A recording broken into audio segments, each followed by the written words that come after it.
اللہ تعالیٰ کے آخری نبی صلی اللہ علیہ وآلہ صلی وسلم اللہ جس علیہ اس وآلہ دنیا سے تشریف لے وسلم جانے صلی والے علی تھے، محمد۔ تو آپ نے مسلمانوں کو واضح طور پہ بتایا کہ یہ جو میراث رسالت ہے، جی جو میراث نبوت ہے، کو میں تمہارے درمیان چھوڑ کے جا رہا ہوں۔ بے شک اور وہ میراث نبوت کیسے چھوڑ کے جا رہا ہوں؟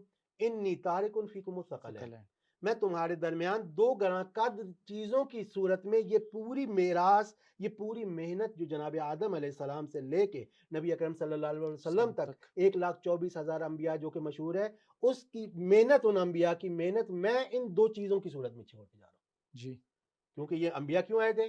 اس لیے کہ تم ہدایت پاؤ، اس لیے کہ تم گمراہ نہ ہو۔ جی اگر تم ان دو چیزوں سے تمسک کرو گے تو کیا ہوگا؟ تم ہرگز کبھی بھی گمراہ نہیں ہوں گے۔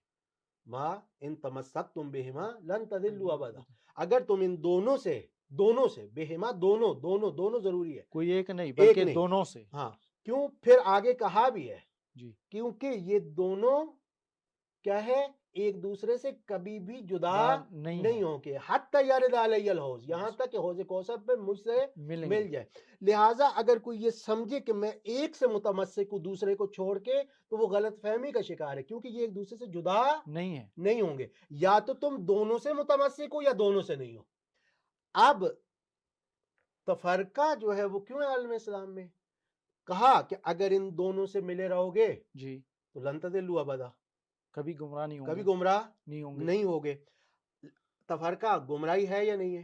بے شک تفرقہ گمراہی ہے، ظاہری بات ہے۔ اللہ نے جب کہا وَلَا تَفَرَّقُوا، اور کہا کہ ان لوگوں کی طرح نہ ہو جانا کہ جن کے پاس نشانیاں آنے کے بعد انہوں نے آپس میں تفرقہ کیا اور اختلاف کیا، اور ان کے لیے عذاب عظیم ہے۔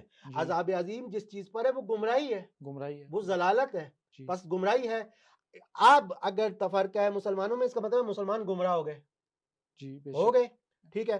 میں آپ سے کہتا ہوں اگر آگ ہے ہوگی تو حرارت ہوگی، اب یہاں حرارت نہ ہو تو اس کا مطلب ہے آگ بھی نہیں ہے۔ اب خدا کا رسول جب یہ کہہ رہے ہیں کہ اگر تم ان دو سے متمسک رہو گے تو کبھی بھی گمراہ نہیں ہوگے۔ اگر گمراہی ہے تو اس کا کیا مطلب ہے؟ اس کا مطلب ہے کہ تم ان سے متمسک نہیں ہو۔ لہٰذا اس تفرقے کے جو ایک گمراہی ہے، اس تفرقے کی وجہ اس حدیث ثقلین میں ہم دیکھیں تو وہ قرآن اور اہل بیت کو چھوڑنا ہے، وہ قرآن اور اہل بیت، اور وہ اللہ نے بھی کہا ہے وَاعْتَصِمُوا بِحَبْلِ اللَّهِ جَمِيعًا، وہ حبل اللہ کیا ہے؟ وہ یہی قرآن اور اہل بیت۔